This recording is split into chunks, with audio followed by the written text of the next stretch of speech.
آپ صلی اللہ علیہ وسلم اپنی امت کے سب سے بڑے ہمدرد اور غمخوار ہیں، بہت زیادہ تکلیف اٹھانے والے ہیں۔ آپ صلی اللہ علیہ وسلم نے امت کی ہدایت کے لیے ہر تکلیف برداشت کی، چاہے وہ تکلیف طائف کے موقع پہ ہو یا کوئی اور موقع پہ ہو، یا شاب ابی طالب کی سختیاں جھیلی، اور اپنی زندگی کا ہر لمحہ امت کی بہتری کے لیے وقف کر دیا۔ آپ صلی اللہ علیہ وسلم کی زندگی کا ایسا کون سا گوشہ، ایسا کون سا ٹکڑا، ایسا کون سا حصہ جس میں آپ صلی اللہ علیہ وسلم اپنی امت کے لیے یعنی عملی ثبوت پیش کرنے اور اپنی زندگی جو اب وسلم نے گزاری، تو اس میں ہر لمحے میں ہمارے لیے ایک بہتری کا نمونہ جو انہوں نے چھوڑا تھا، تو جب ہم اس پہ عمل کریں گے تو ہمیں کامیابی ضرور ہوگی۔ تو شاعر یہی کہتے ہیں۔ اور ایک بات یہ بھی ہے کہ یہاں پہ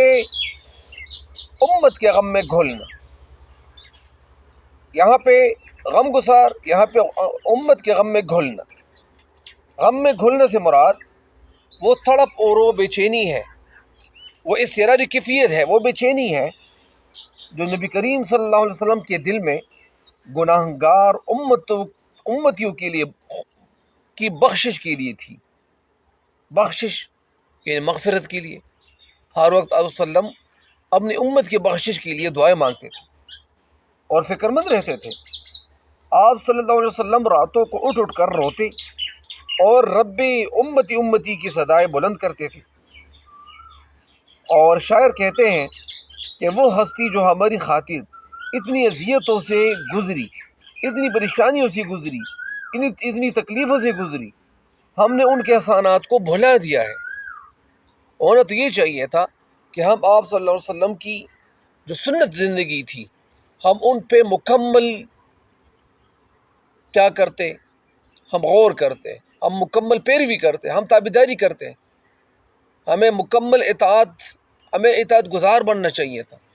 کہ ہم اطاعت کرتے، آپ صلی اللہ علیہ وسلم کے بتائے ہوئے طریقوں پہ ہم اپنی زندگی گزارتے، اور ہونے بھی یہی چاہیے تھا، کیونکہ جب ہم اللہ کے احکام پہ اور حضور نبی کریم صلی اللہ علیہ وسلم کے سنت طریقوں کے مطابق زندگی نہیں گزاریں گے تب تک ہمیں کامیابی کبھی نہیں ملے گی۔ لہٰذا اگر ہم کامیابی چاہتے ہیں دنیا اور آخرت دونوں جہانوں کی، تو ہمیں اللہ کے احکام اور حضور نبی کریم صلی اللہ علیہ وسلم کی مبارک زندگی، برکت والی زندگی پہ ہمیں عمل پیرا ہونا پڑے گا۔ تو کہنے کا مقصد یہ ہے کہ ہم نے آپ صلی اللہ علیہ وسلم نے جو ہمارے ساتھ احسانات کیے تھے اور ہمارے لیے بار بار دعائیں مانگتے تھے، راتوں کو اٹھ کر قیام کرتے تھے، طویل نمازیں پڑھتے تھے، تو کیوں وجہ یہی ہوتی تھی کہ وہ دعائیں مانگتے اور دعاؤں میں ہمارے لیے بخشش طلب کرتے تھے اللہ تعالیٰ سے۔ اور یہاں پہ انہوں نے جو اس کا اظہار کیا ہے کہ جو میرے غم میں گھلا کیا، یعنی میری تکلیف میں وہ گھلتے رہے، وہ برداشت کرتے رہے، وہ خود کو ختم کرتے رہے، اسے میں نے دل سے بلا دیا، میں نے اسے تو بلا دیا ہے، یا یہاں پہ کہ کسی غم گسار کی محنتوں کو خوب میں نے سلا دیا، یعنی میں نے خوب سلا دیا مطلب میں نے اچھا بدلہ نہیں دیا، اس کا یہ مطلب ہے، یہ ایک طنز ہے، طنزی انداز میں انہوں نے ندامت کا اظہار کیا ہے۔ جس طرح یعنی شعر کہنا کیا چاہتے ہیں کہ میں نے خوب سلا دیا، یہ دراصل ایک طنز ہے جو انسان اپنے آپ پہ کر رہا ہے، یعنی آپ صلی اللہ علیہ وسلم نے تو ہم پر احسانات کی انتہا کر دی، لیکن ہم نے ان کا بدلہ یہ دیا کہ آپ صلی اللہ علیہ وسلم کی لائی ہوئی تعلیمات، سنتوں اور اس حسنہ کو چھوڑ کر دنیا کی رنگینوں میں گم ہو گئے، دنیا کی رنگینوں میں مست ہو گئے، غرق ہو گئے، ہمیں اپنے آپ کا بھی ہوش نہیں رہا۔ اور اس میں ایک بات یہ بھی ہے کہ غفلت کا اعتراف بھی ہے، غفلت کا اعتراف یعنی غفلت کو بھی انہوں نے مان لیا ہے، اعتراف مان لینا۔ شعر کہتے ہیں کہ جس نبی صلی اللہ علیہ وسلم نے ہمیں جہنم کی آگ سے بچانے کی خاطر اپنا دن رات ایک کر دیا، ہم اتنے احسان فراموش نکلے کہ انہیں یعنی ان کے احکام اپنے یعنی ان کے مبارک طریقے اپنے دل سے نکال دیے، یہ شعر ہمدردی کے جواب میں بے وفائی کی ایک تکلیف دہ تصویر پیش کرتا ہے، اور اس کا جو خلاصہ بنتا ہے، اس کا جو ماحصل بنتا ہے، جو حاصل کلام بنتا ہے، وہ یہ ہے کہ یہ شعر ہمیں اس غفلت سے بیدار کرنے کی کوشش ہے جس میں ہم سنتی رسول صلی اللہ علیہ وسلم کو بھلا کر مبتلا ہے، یعنی ہم سنت طریقوں کو بھلا چکے ہیں۔ شعر ہمیں یہ احساس دلا رہا ہے کہ ہمارا عمل، ہمارا دعویٰ محبت کے برعکس ہے،